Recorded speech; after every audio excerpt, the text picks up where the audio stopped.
మండిపడ్డారు. బీఆర్ఎస్ కి పేరు వస్తుందనే అక్కస్తోనే కాళేశ్వరం పనులు ఆన్ చేయడం లేదని ఆరోపించారు.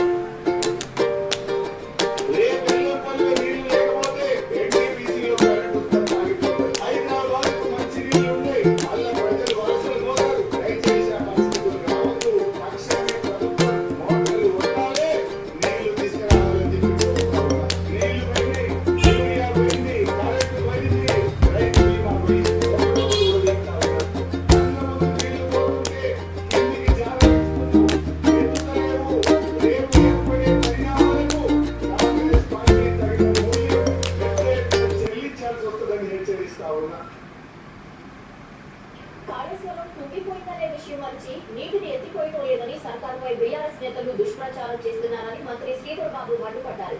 ఎన్డీఎస్ఏ చెబితే తప్పకుండా మేడిగడ్డ, కన్నెపల్లి నుంచి నీళ్లు ఎత్తిపోస్తామని స్పష్టం చేశారు.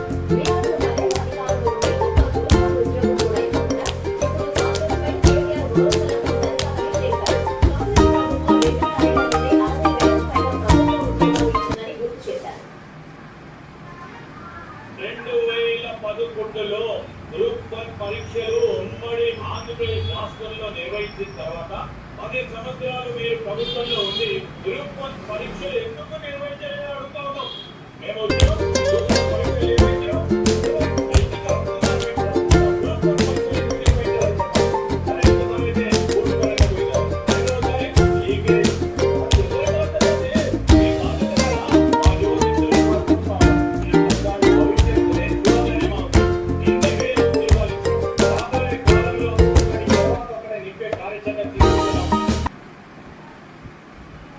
శంషాబాద్ బంకూరుగూడలో 650 ఎకరాల భూములకు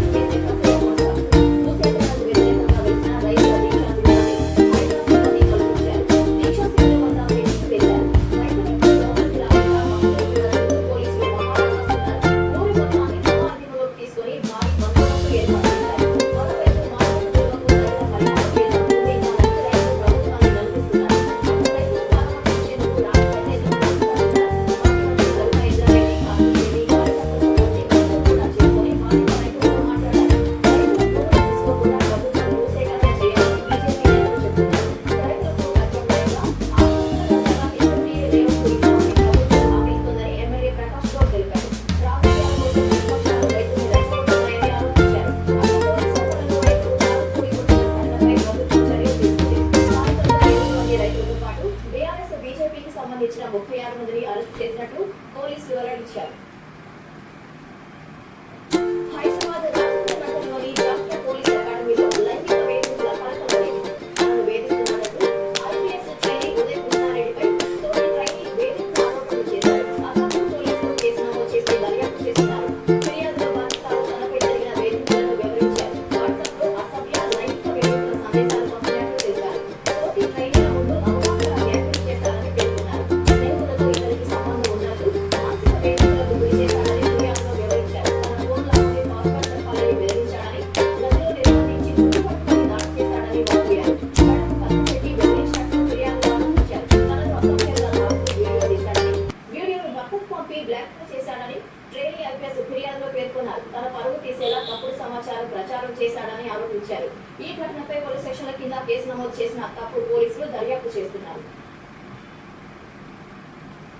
మేడ్చల్ మల్కాజ్గిరి జిల్లా పీర్పాదిగూడ సెంటర్లో జ్యోతి కేసు పోలీసులు ఆత్మహత్యగా పిలిచారు.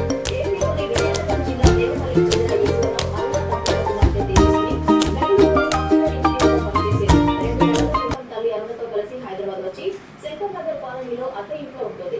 ఈ క్రమంలో శుక్రవారం అర్ధరాత్రి 2:30 గంటలకు నిద్రలేచిన తేజస్విని అర్ధనగ్నంగా వీధిలోకి వెళ్లి పరిగెత్తింది. మార్గ మధ్యలో ఉన్న గుడిలో మొక్కి చెరువులో దూకి ఆత్మహత్య చేసుకుంది. ఈ దృశ్యాలు సీసీ కెమెరాలో రికార్డ్ అయ్యాయి. ఉదయం నిద్రలేచిన చేరుకున్న పోలీసులు మృతదేహాన్ని గాంధీ ఆసుపత్రికి తరలించారు. వస్తున్నాయని చెప్పేదని మానసిక సమస్యలతో ఆత్మహత్య పాల్పడిందని తేజస్విని తల్లి తెలిపారు. ఈ మేరకు కేసు నమోదు చేసిన పోలీసులు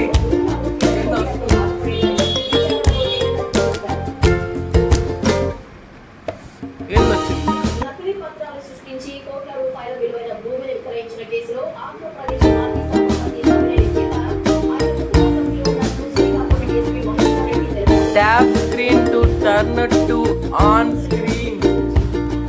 రికార్డింగ్.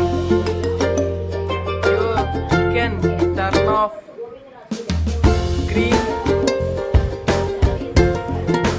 ఓకే వస్తుందిలే.